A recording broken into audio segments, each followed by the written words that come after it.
வணக்கம். ஏமாந்த வெள்ளாடு. குள்ளநரி ஒன்று வயலில் உள்ள கிணற்றில் தவறி விழுந்துவிட்டது. வெளியே வர முடியாமல் தவித்துக் கொண்டு இருந்தது. அந்த கிணற்றில் தண்ணீர் குடிப்பதற்கு வெள்ளாடு ஒன்று வந்தது. அப்போது குள்ளநரியை பார்த்து, "நீ கிணற்றுக்குள் ஏன் இருக்கிறாய்?" என்று வெள்ளந்தியாக கேட்டது வெள்ளாடு. "தவறி விழுந்து விட்டேன், காப்பாற்று" என்று கூறாமல், உதவி கேளாமல், "இந்த கிணற்று தண்ணீர் மிகவும் சுவையாக இருக்கிறது. அதனால் இதை விட்டு வெளியே வர மனமில்லை.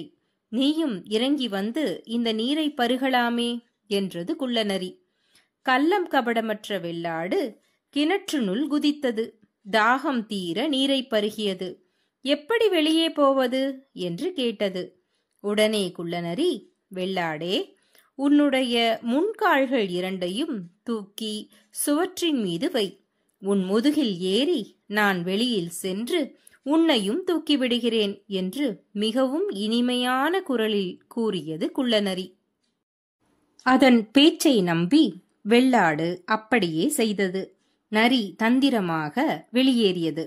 ஆனால் தான் அளித்த வாக்குறுதியை காப்பாற்றாமல் காட்டினுள் ஓடி மறைந்தது குள்ளநரி. வெள்ளாடு தனது குடும்பத்தை பிரிந்து கிணற்று படிக்கட்டில் உணவின்றி யாராவது காப்பாற்ற மாட்டார்களா என்று ஏங்கி ஏங்கி ஒரு நாள் இறந்தே போனது.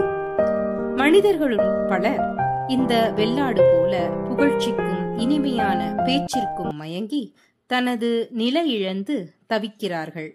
தன் மீது அக்கறை கொண்ட தன் இன்றியமையா உறவு கேள்வி கேட்பதையோ கடிந்து பேசுவதையோ, சத்தமாக கரடுமுரடாக பேசினாலோ அதனை தவறாக நினைத்து குள்ளநரி போல் ஆதாயத்திற்காக இனிமையாக ஆதரவாக பேசும் கபடதாரிகளை முழுமையாக நம்பிவிடுகிறார்கள். அதனால் தன் இயல்பு, பணம், பொருள் அனைத்தையும் இழந்து போவார்கள்.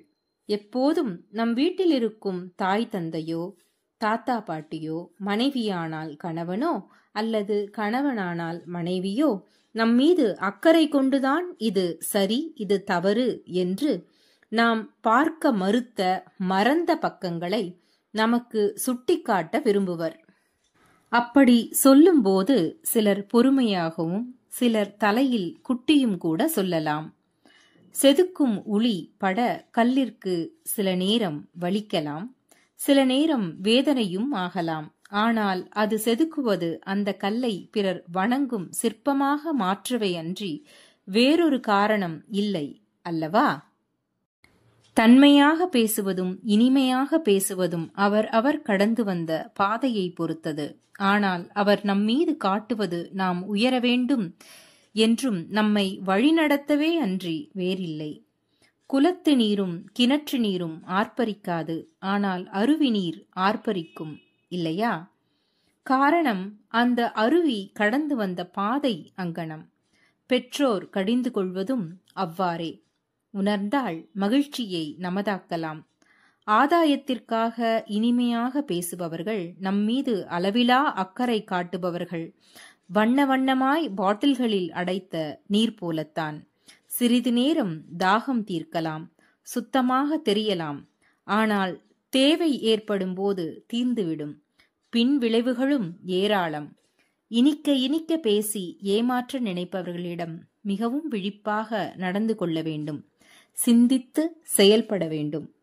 மூத்தோர் சொல்லும் முதுநெல்லிக்காயும் முன் கசக்கும் பின் இனிக்கும் என்பது போல, நம்மீது அக்கறை கொண்டவர்கள் கூறும் வார்த்தைகள் முதலில் கசப்பாக இருந்தாலும் முதுநெல்லிக்காயை போல காலப்போக்கில் இனிமையான அனுபவத்தை நம் வாழ்வில் தருவது நிச்சயம்.